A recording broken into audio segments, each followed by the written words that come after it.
as a marketplace, having the right supply and in this case, the furniture based off of, what people are looking to rent, how do you go about curating that?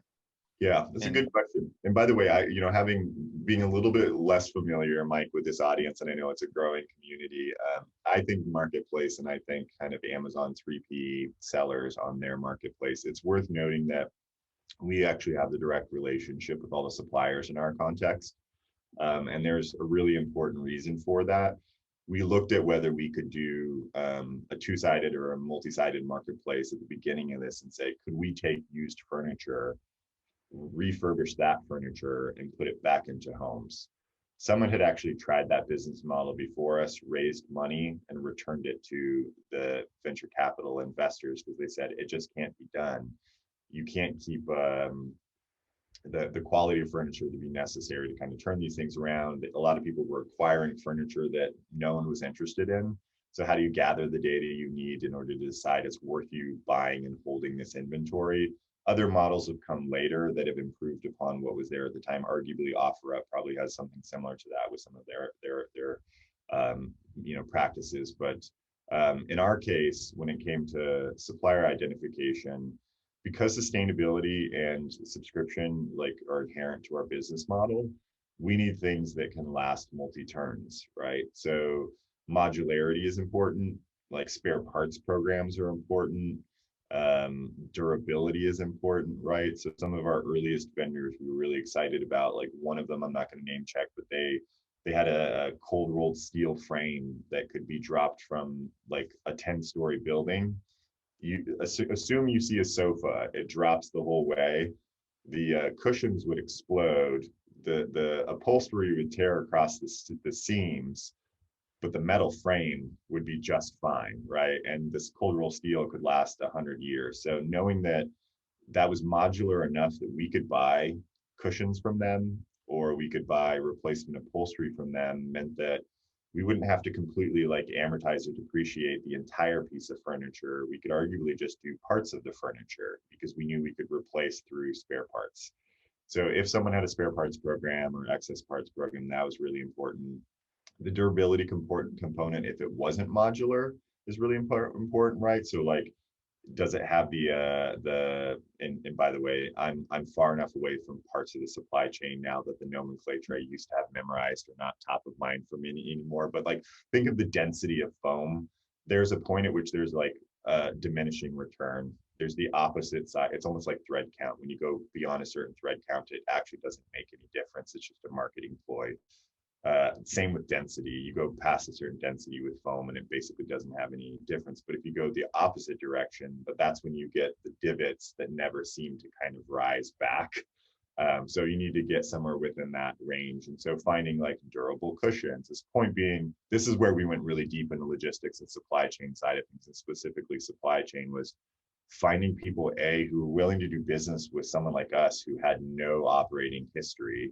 This is where me and Michael's narration skills came into play, in the context of something like High Point, and being willing to put some dollars against some inventory that we ultimately never flipped. This was some early learnings for us, putting equity dollars against buying inventory because we didn't have revenue yet to justify it, and we hadn't figured out some of the other more sophisticated financing tools that were available to us at the time. But long story short, to get at your question, Mike, it's really about those durability things. And then on top of it is that, but there is some amount of fashion in the world of furniture as well. Fortunately, it's not as fast as it is in the actual fashion world, right? Hence the term fast fashion, coming in fashion and not other businesses. So we didn't have the kind of Forever 21 model where things needed to change every 6 weeks. Mid-century modern has been popular in the United States for multiple decades now. And West Elm and CB2 really embrace that because those are kind of the archetypes or paradigms for which most people in the millennial or older Gen Z or earlier Gen X are familiar with. We just needed to make sure that we were playing within a style type that was appealing to our customers. Few other details there, like most of our customers live in apartment buildings. So we had to be conscious of things like smaller footprint furniture. Like you couldn't do the really large lazy boy recliner at the time because no one would have a place to put that in a 600 square foot studio apartment, right? So it was a lot more thoughtful about the sort of like footprint of that furniture. Interestingly enough, some of those behaviors have changed in the last 3 years. Our most popular item right now is a massive sectional called the Remy. Like people are loving this thing. And, admittedly, we're having trouble keeping it in stock because it's that exciting. We didn't really expect it to hit as much. So, but we have migrated, and maybe this is a little bit beyond what you're looking for, but we started with kind of buying from wholesale manufacturers who white labeled, and we might be carrying the same piece that was um, provided by Macy's or Bloomingdale's or some other big box retailer under a different name. We're now at the point where we're designing to spec and having manufacturers make it to our spec or a similar spec, because there's, in the world of furniture, very little of what you see is patentable, because it's all basically the same technology that's existed for hundreds of years, right? Unless you're creating, shout outs to the team at Outer here in LA. Like they have a multiple patent pending processes for water and dust to wicker off the outdoor covers on their outdoor furniture. That's patentable, but legs and how legs are jointed onto things, very little of that actually is protected in the kind of the IP world. So anyways, point being, we had to be really thorough about who we picked, because we needed the furniture to be able to depreciate over a really long period of time as opposed to a short period of time. And then I will add one more thing, which is we wanted to maintain a fairly low SKU count for multiple reasons. And this is different than many marketplaces at large, right? Like Amazon is the everything store, right? Etsy tries to have anything and everything for every single person. And I'm using legacy marketplaces. Clearly, there's many others out there now, but we needed to make sure that we had really tight control over those pieces, because we knew we had to be able to refurbish them. Well, to refurbish something, you have to develop some competency and experience around how you refurbish it. So if it's a hardwood top, how do you buff it to get it just right if there's a deep scratch in it? Do you buff it? There's actually these tools that fill the divot and then you buff it and it blends them together.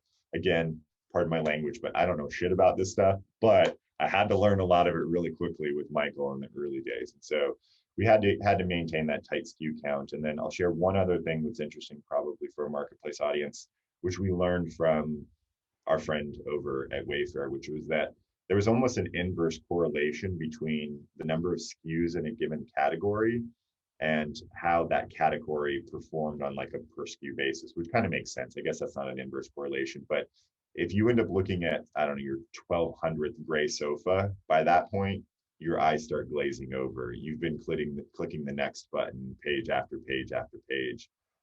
So we said analysis paralysis is not something we want to deal with. People are not getting the furniture generally in our business that they intend on keeping forever for their forever home. So what we need is something that's sufficiently representative to make people feel like they're creating their own home, and it doesn't feel like kind of a rubber stamp or like a stamped model that looks exactly like all of their friends' homes, right? So we needed just enough coverage to feel personal, but little enough that we could maintain really solid operations behind the scenes so we could maximize the life cycle of the furniture pieces for both sustainability and business reasons, because it benefits us on both.